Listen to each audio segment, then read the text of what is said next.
Soil blocking has been around for a really long time, and it's definitely been around a lot longer than plastic pots have been. However, the soil blocker as we know it today was invented in the 1970s in England by Mike Ladbroke. The same design is used today and is actually sold by three sisters who are friends of the original family, and they are also sold all over America. We're going to have a look at the different soil blockers that I have and how to use them, and this really is my plea of trying to get as many people as we can in the UK using them. They are an absolutely wonderful technique. However, we will also go over how to start soil blocking without buying anything expensive, and what compost and what mix to use and everything like that.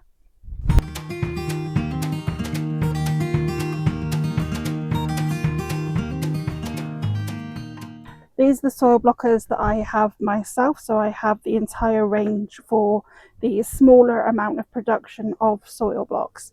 They also produce other ones that do a larger quantity in one go, and then there's also Bloom and Grey in the UK that are selling a sort of tabletop version, which is a big wide one. I'll put a picture up on the screen, and then you fill that one from the top and press it out, whereas the ones from Ladbroke's are usually used on the floor. So the first one here is the Micro 20. This produces 20 tiny little sort of 1 centimetre blocks, and they're perfect for popping into a takeaway tray or something like that, and it's really handy to have the lid on to use with things like cut flowers or earlier plants that are in the house, and you need that space at that point. And then we have the Mini 5. So this one produces 5 taller cubes, and you have different sized dowlings that can go in them.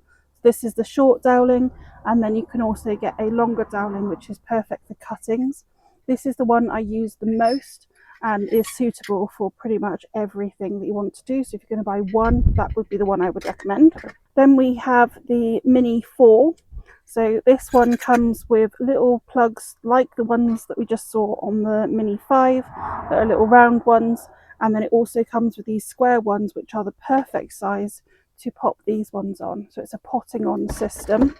One thing I would say is, compared to the painted ones, this one's fine because it's got plastic on the bottom, and the zinc ones, I would also definitely choose the zinc ones next time, because you can see that the paint is coming off where the powder coating is not holding in the wet conditions. I have had this for quite a few years, however, I use it all the time. So if you're not using it very much, you might find that they don't really get any damage.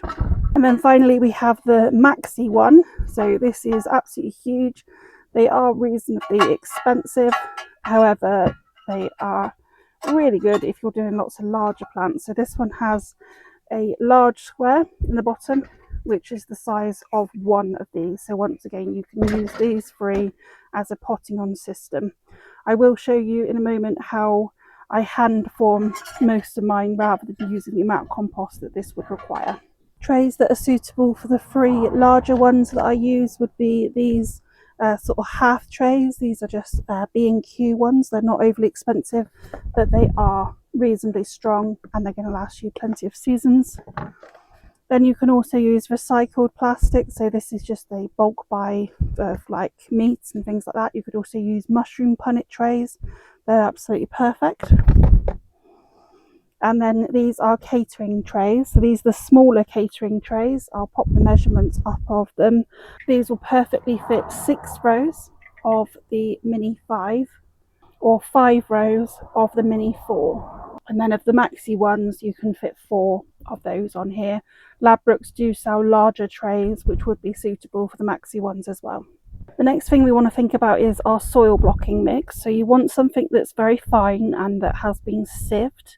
This is a peat-free mix, and to make this I use 10 parts coco coir, and I use a finer type. You can get ones that are a little bit more coarse. Then I use 15 parts of Grow Worm organic black gold compost. Their compost is absolutely beautiful and it doesn't require sieving for this job. It's peat free, so perfect for what I need. That particular mix has worm castings in it. If you don't use a mix with worm castings, then that can be helpful to add a little bit of that. To that I add a good scoop of perlite and then half a scoop of horticultural sand. If you can find it, silver sand is absolutely perfect. This is going to help with drainage and things like that. If you don't want to actually make a mix up yourself, then this is actually one that I've tried with just the organic black gold grow worm compost, and they have actually taken really well and the seedlings are doing perfectly. Once you've got your mix, the next stage is to wet the compost until it's the perfect consistency. This one, the coir is a little bit more dry, so I'm probably going to need to add a little bit more than I usually would. So just give it a good mix. It will also help if you can leave it for sort of 10 minutes or so, which will give it a chance just to absorb the water really well as well. And then what you want is a consistent mix that you can squeeze out and it holds together, so it's not going to fall apart overly easily. That's absolutely perfect. But as I said, if you let the water sit for a little bit longer, then that will also help. All different types of compost that we buy, particularly the peat-free ones, are going to act slightly different in this, so you will need to play around with your quantities of each of the different things that we're adding to this until you get that consistency that you're happy with and that the seeds are doing well in. I have previously used other peat-free composts and actually found that their mix is not consistent. So what I've had to do is either really sieve them, and found that I had more bits that wouldn't go through the sieve than would. So now I found this black gold compost, I am definitely sticking to it. It's beautifully consistent and it works perfectly for this job. So you can see this has now soaked up that water quite well and is holding together pretty well as well. I don't tend to water all of the mix at one go. I'll start using it and then adding more water or more mix as I need to, so I've got the perfect consistency rather than a load of really wet stuff left over at the end. Swish your soil blocker in some water before you get going, and then just push that soil blocker into the mix.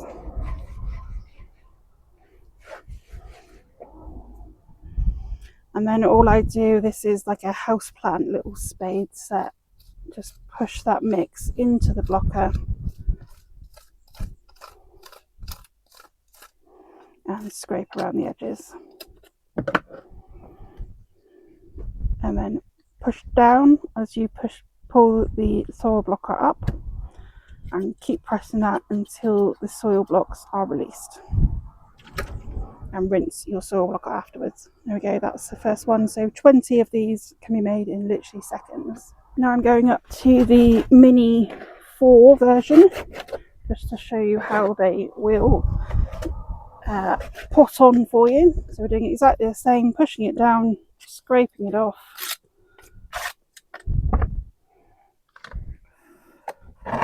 and popping it into the tray. So into this tray you'd get 3 lots, so 8, 12. And then we're simply going to take one of these blocks and pop that in. So once it has germinated and you're happy with that, that is your potting on system. They're not overly delicate at this point unless you were to water them lots from the top. And then for the maxi one, this one's a little bit more difficult to use in my opinion. You want to gather your compost up, and then I just use something to push that down into each of the corners.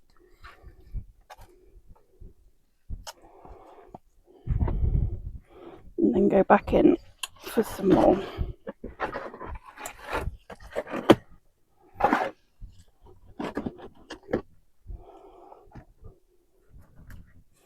Scrape off any of the excess.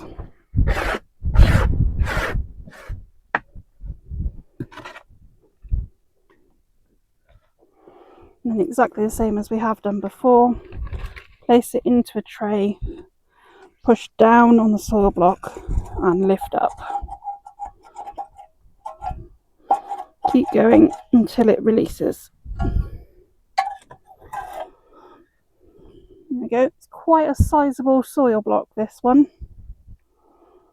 I really don't use that one very often, but perfect if you wanted to pot on tomatoes or something like that. And then all three of those sit neatly into the pot, so it's a very quick way of potting on in that respect. So I'm popping seeds into this one, so I'm just using the small little plug. This is the larger plug that you can add. To take them out, you literally just squeeze the top, it will fall out, and then you just push them in to the top.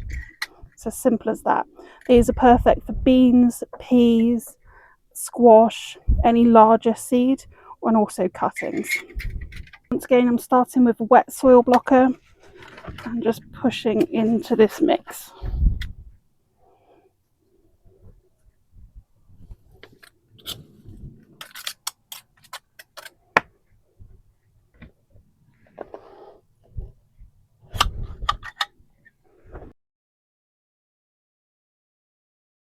While it might take a minute longer to make the soil blocks, when it comes to actually planting them, you're literally just going to take them apart and pop them straight in the hole. There is no messing about with plastic or having things that you've got to try and juggle. It's so quick and easy at the other end. So we are towards the end of July, so in these ones I'm going to sow some Vibrant Joy Pak Choi, some Tat Soy, and some old, so these might not work, Wong Bok Chinese cabbage. So simply add 2 seeds to each cell. You can of course use 1, and I would definitely recommend that if you're using seeds that are quite expensive. I tend to do 2 because then that guarantees usually germination, and the compost is more expensive usually than the seeds, so that makes sense to me. I sell my seedlings, so one of the reasons that I absolutely love this is that I don't need to send them away with a plastic pot that's probably going to end up in landfill. The majority of the plastic pots that we have today are not recyclable either, so it just makes sense to me from that point of view. You'll also find that you don't have as much root disturbance when they're planted out, so the plants take much quicker than they would otherwise. You can usually find it much easier to spot slugs and things between the cells, whereas otherwise you would actually have to tip the plant out to try and find them in a normal system. And the next thing we want to do is make sure that the seeds have got good contact with the soil. So to do that, I've just got an old hairpin, the back of a pencil or something would work perfectly as well, and just tap them into the soil. Some people at this point will add vermiculite. I've never found that it's needed personally. Or you could add a little bit of compost. But the majority of the seeds that we grow actually do well with the additional light that the soil blocks offer, and it gives you a great opportunity to actually see these seeds germinate and see how well they're doing as well. If the seeds did require darkness to germinate, then I would just add some of this back over the top. That's that tray sown. So watering right from the beginning. Obviously these don't need watering now because they've got plenty of water in the actual soil block mix. But all you want to do is take a watering can and water underneath around the edge until it finishes soaking up. On this size block, you'd be looking at doing that in this heat we've had, probably every day to every other day. However, other times of the year or when it's just overcast, then you will be absolutely fine with every sort of 4 days. But you will see them dry out. They really do show that they're drying out, which makes it very easy. So these seedlings are obviously a little bit more mature. They've been sown for about a month now. So I can go in with the hose, no problem, just on a gentle setting, and they'll be fine to water like that. And then once they actually do soak up all the water, then that is perfectly fine for them. Or I could again go in with a little watering can. So they're not as delicate as you think, especially after sort of 2 days. For the tiny soil blocks, now these do dry out really quite quickly. If you're somebody who is away for work a lot or is not at home to water them daily, then I wouldn't advise this size personally. Once they are in their tray and they've got a lid on, then you're probably absolutely fine. But as soon as they germinate, that lid needs to come off depending on the heating in your house or the conditions outside, you may find that they dry really fast. I don't tend to use them outside because they just dry so quickly that even once or twice a day, I'm not managing to keep up with the watering. So the main time that I use these ones is in sort of January and February, when the majority of the plants are inside, and I want to use the smaller amount of space to start lots of seeds. So each of these trays will start 20 seeds. The other time I use them is for older seeds where I'm not sure that they're going to germinate. So it's a great way to avoid using too much compost in that situation. This, once again, for the Mini 4 and the Mini 5, like I said a minute ago, they will take a few days before they do dry out unless we have extreme heat. So if you wanted to sow directly into this size, then that would be a good one to go for. But I would personally suggest the Mini 5 as a perfect size for nearly all your needs. And you can still fit a lot on one tray. The Maxi 1 size, I usually water around sort of once or twice a week. I do tend to use these more in the house at the moment, and then I hand form other sizes that I use outside. When pricking out seedlings, we're using the deeper dowel, and then we're just going to pop that seedling down in and cover them up. They can, of course, take a minute to recover and sulk a little bit, so don't panic if that happens. Just give them time and pop them in the shade after you have potted them on. So if you wanted to give this method a go, but you don't want to buy the quite expensive tools, they are expensive, but I would say they will last you decades, not years. So it's a good investment if you are happy with the technique. If before that you want to try them, then I would just grab yourself a tray and some of the mix ready wet and made up. And we're just going to pop that into the tray.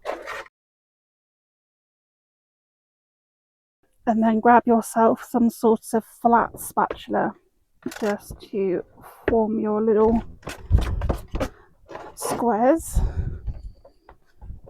I have seen people use like ice cube trays and things like that as well, so pretty much you're down to your imagination. Just anything that will form a shape will work. So the gap between each of the soil blocks and to help them actually air prune is very, very small.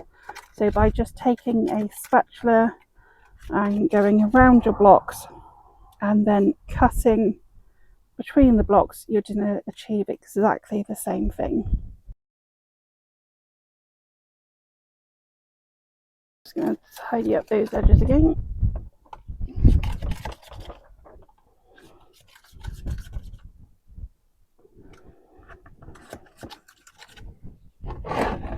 And there it is, just as simple as that. We can sow seeds directly into them as well. It's got some lettuce here. I'm going to pop around 2 seeds, that was loads more than 2, onto each block. And then just take my little hairpin and just make sure those seeds have got good contact with the soil.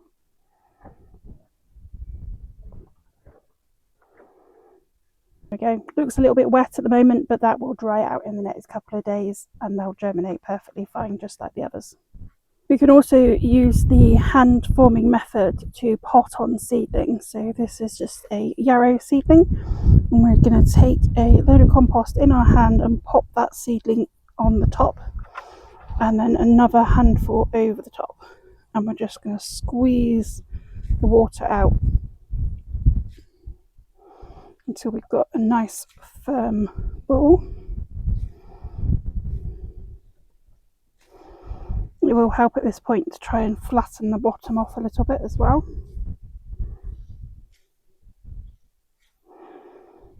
You can also do that by just sort of pressing it in to a hard surface.